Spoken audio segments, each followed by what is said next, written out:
2026年3月30號，薛家燕喺 TVB 同事嘅圍住之下過咗佢76歲生日。窮場嘅謝天華獻上生日之吻，成個新城廣播嘅辦公室笑聲冇停過。呢位俾觀眾親切嗌家燕姐嘅資深藝人，面上永遠掛住燦爛嘅笑容，好似人生嘅苦難從來冇喺佢身上留低痕跡。不過，真正了解佢過去嘅人都知道，呢張笑面背後埋藏住一段慘烈到差啲冇命嘅往事。薛家燕嘅人生由一開始就帶住傳奇色彩。1950年喺香港出世嘅佢，家境都算唔錯，老豆係公務員，對仔女管教好嚴。佢細個就中意唱跳，7歲嗰年，麗爺70大壽，喺彌敦道瓊華酒樓包咗4層樓請客，最高個層有大戲表演。家燕俾人揀中為阿爺獻藝，用咗28日學折子戲、貂蟬拜月。當日賓客入面坐住著名製片家薛少章同余麗珍嘅老公李小雲，佢哋見到呢個細路女嘅表演之後，掌聲如雷，即刻斷定佢有觀眾緣。1959年，得8歲嘅薛家燕正式踏入演藝圈，第一套電影叫《七兒八女九壯詞》，共片嘅有當紅童星馮寶寶，仲有黃愛明、蕭芳芳、陳寶珠等人。佢日薪得10蚊，但佢天生就係食呢行飯嘅材料。導演叫佢喊就喊，叫佢笑就笑，挨到成個劇組個個都中意佢。隔離廠嘅梁醒波拍緊戲，見到呢個紮住羊角辮嘅細路女喺走廊唱歌，問佢叫咩名。嗰陣佢正換緊牙，講嘢漏風，笑騎騎咁答：我叫薛啟燕。波叔哈哈大笑，覺得呢個名改得妙。佢拍嘅《人頭沈皇帝》啱好有個童星病咗，臨時揾唔到人頂替，波叔話不如揾隔離嘅薛啟燕。於是薛家燕一日之內走咗2個劇組，仲見到任劍輝、吳君麗、林家聲等大明星。薛家燕嘅老豆最初極力反對個女做戲，嗰個年代娛樂圈被視為3教9流之地，老豆擔心個女學業受影響，更擔心佢學壞。阿媽卻堅信個女有天分，兩公婆為咗呢件事爭論不休，最後都順命你嘅阿爺出馬，為孫女開咗命盤，得出4個字：揚名四海。老豆先至勉強鬆口，准許個女拍戲，但管教從未放鬆。阿媽全程黐身陪伴，去片場接洽工作，拒絕應酬邀約，全部由星媽一手包辦。個個年代嘅舞會派對，大家圍個大圈跳舞，跳下有男仔影過嚟邀請。每次有男仔行近，薛家燕身邊都坐住阿媽，氣氛尷尬到爆。15歲嗰年，薛家燕同陳寶珠、蕭芳芳、馮素波、馮寶寶、耿之環、胡愛明7位當紅少女結拜為七公主。呢個組合轟動成個香港影壇，佢係7人入面排第5，性格最活潑、最愛鬧，人稱鬼渣5。七公主結拜嘅場面盛大，媒體爭相報道，佢哋一齊拍嘅電影《七公主》更加係賣座鼎盛，個個係粵語片黃金時代。7位少女嘅銀幕形象陪住成代香港人成長。薛家燕嘅演藝事業一直高歌夢進，佢同黎小田主持嘅綜藝節目《家燕與小田》創下收視紀錄。佢主演嘅《飛女》正轉紅到發紫，但係事業最高峰嘅時候，佢內心收埋傳統女人最普通嘅諗法，佢想結婚。1983年，33歲嘅薛家燕喺美國邂逅咗做餐飲生意嘅富商鄭寶慶，對方喺粵岩華僑，係美國經營飲食生意，家底厚實，談吐風度翩翩。薛家燕嗰陣喺香港紅到爆，但對方真誠嘅追求同穩定嘅家世，令渴望家庭生活嘅佢心動。佢用咗成1年時間學煮，由一個被人服侍慣嘅女明星，努力變成一個稱職嘅家庭主婦。1984年，薛家燕正式嫁俾石寶慶，之後宣布息影，跟住老公移居美國，徹底退出娛樂圈。婚後佢接連生咗2個女1個仔，大女石佑珊，細仔石耀廷，細女石耀珠。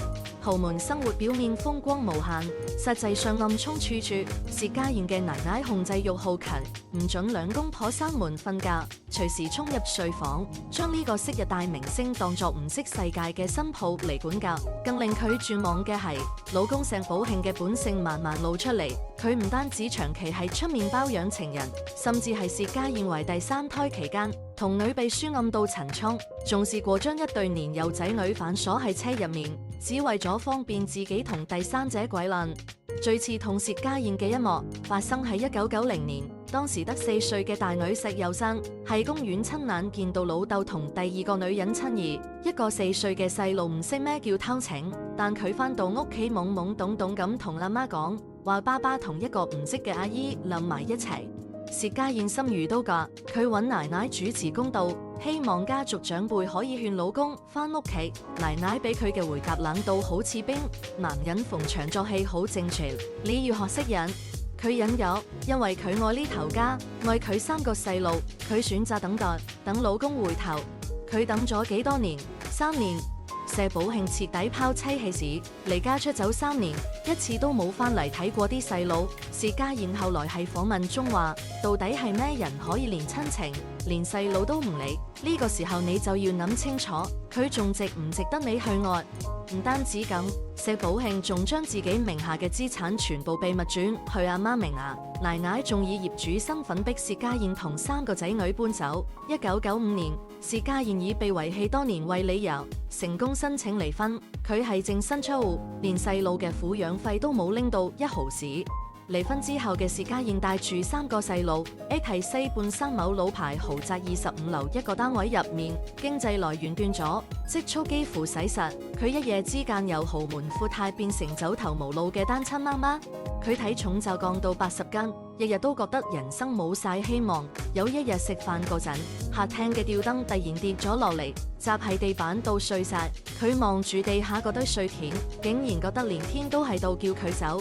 佢爬上25樓嘅露台，相繼已經跨過欄杆，就係個千鈞一髮之間，二仔同個女喺屋入面拗起交嚟。9歲嘅大女喊住跑出嚟叫佢：媽咪，你幾時返嚟啊？佢聽到個女把聲，毅然醒返，由欄杆度縮翻指甲落嚟。佢話嗰一刻佢諗起薯條嘅香味，當時細路啱啱放學返到屋企，買咗麥當勞薯條，大聲問媽咪食唔食。佢聞到個陣香味，突然醒起自己仲有3個細路要湊，佢哋仲未大。薛家燕咬實牙關，決定活下去。但活下去講就容易，佢離開演藝圈已經10幾年。40幾歲嘅女演員喺當年嘅香港娛樂圈幾乎等於被判死刑。佢試過去賣保險、做地產，共朋友食飯傾合作，對方口講考慮下，最後乜都冇，連飲茶嘅錢都蝕埋。最艱難嘅時候，佢仲遇上投資騙局。佢用250萬積蓄投資鋪位，結果俾人呃到渣都沒。為咗追翻呢筆錢，佢維權18年，最後只收翻27萬。最黑暗嘅歲月入面，有一通電話成為佢嘅救命稻草。張國榮親自打電話俾佢，問佢經濟上使唔使幫手。薛家燕後來回憶話，呢句說話俾咗佢無比嘅力量，令佢知道呢個圈仲有人記得佢，仲有人願意拉佢一把。1996年，機會終於嚟啦！ TVB 劇集《真情》開拍，監製邀請薛家燕飾演一個叫好姨嘅角色，呢個係一個牙尖嘴利、心地善良嘅姨媽形象。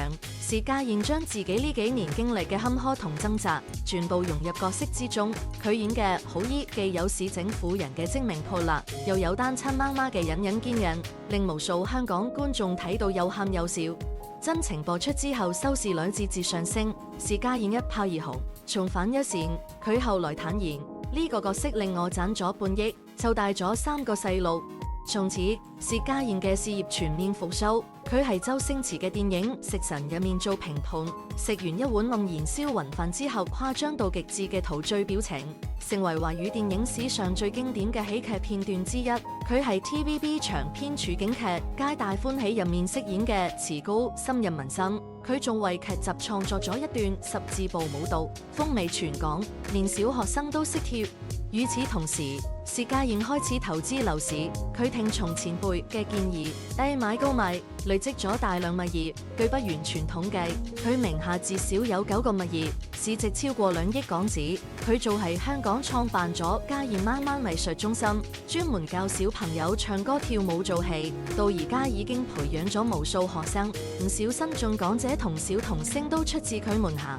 2009年，58歲嘅薛家燕因為膽管炎同胃炎入院，一度陷入昏迷，差啲冇命。呢場大病令佢意識到世事無常。出院之後，佢立下遺囑，將自己打拼多年嘅血汗錢，包括房地產、拍戲所得、股票同基金，總共大約1.14億港紙，平均分俾3個仔女，每人可以分到3800萬港紙。事業上東山再起，感情上薛家燕就一直好謹慎封閉，直到2004年，一個細過佢17歲嘅男人走入佢嘅生活。佢叫 Andy Chan， 係中國外地經營餐館，兩個人經朋友介紹認識。薛家燕最初對呢段感情好猶豫，佢比對方大17歲，擔心姐弟戀好難開花結果，更怕自己耽誤咗對方嘅青春。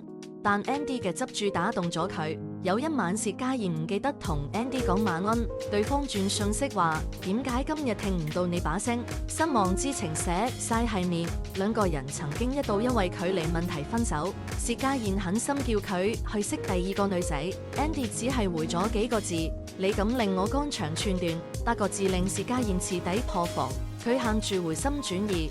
兩個人復合之後，感情更加穩定。Andy 多次向薛家燕求婚，薛家燕每次都拒絕。佢坦然同佢講：我離過一次婚，真係唔想再結啦。佢仲話對方想要細路，但佢已經收咗經，生唔到，唔好再諗啦。但 Andy 冇放棄，佢依然陪喺佢身邊。疫情期間 ，Andy 冒住風險由外國帶藥俾佢，兩個人喺患難之中更加確定彼此嘅意義。薛家燕嘅仔女早已接受 Andy， 成家去旅行都會帶埋佢。大女喂阿媽話：唔緊要，應追你而家呢個 moment， 你都唔好諗咁多。2025年8月，網上突然瘋傳薛家燕俾47歲嘅男友走2億身家嘅消息，謠言傳到沸沸揚揚，逼到佢親自出聲明辟謠。佢大笑住回應：我都冇2億，點啊？錢都係個女度。2018年6月11號，薛家燕嘅仔石耀廷喺香港洲際酒店舉行婚禮。呢場婚禮轟動咗成個香港娛樂圈。薛家燕為個仔同新抱操辦咗一場傳統中式婚禮，新郎住住金黃色馬褂，心口掛住紅繡球，坐住花轎去接新娘。新入門之後，薛家燕親自為佢戴上一層層嘅金珠同金手鐲，單係新娘身上嘅金器就值近8萬港紙，寓意多子多福。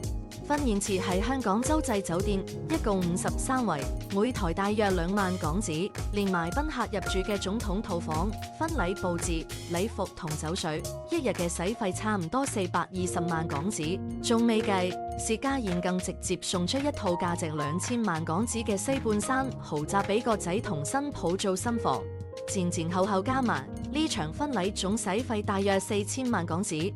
婚禮當日，薛家燕睇到個仔係結婚證書上簽字個一刻，開心到喊出嚟。佢話自己等呢一刻等咗好多年。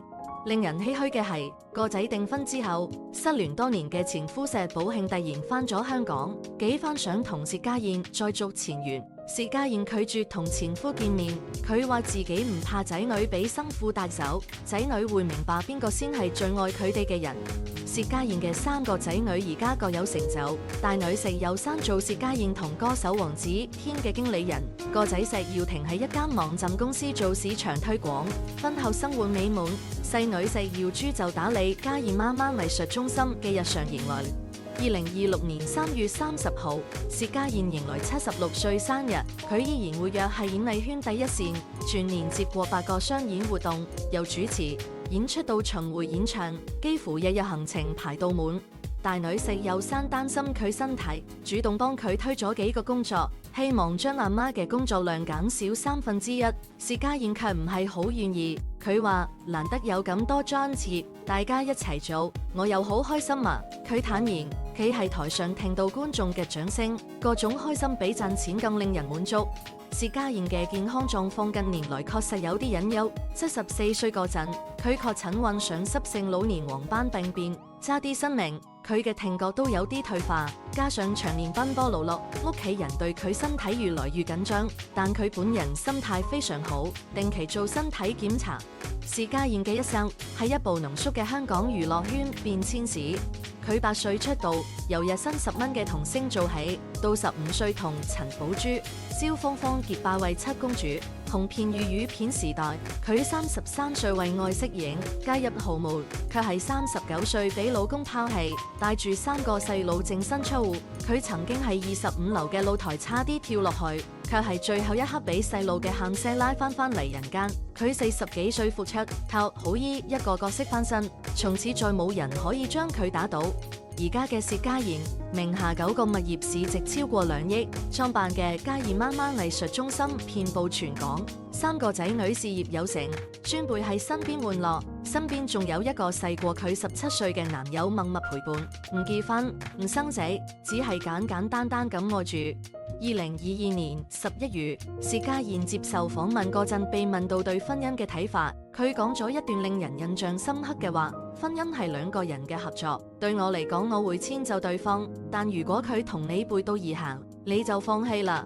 佢放棄過，亦重生過，佢將人生中最黑暗嘅歲月熬成一碗湯，捧俾全香港嘅觀眾睇。你睇，連我都可以由25樓嘅欄杆上走翻落嚟，你哋仲有咩過唔去嘅？呢個大概就係薛家燕最了不起嘅地方，佢唔係未跌過，而係每次跌親之後都可以笑得比任何人都燦爛。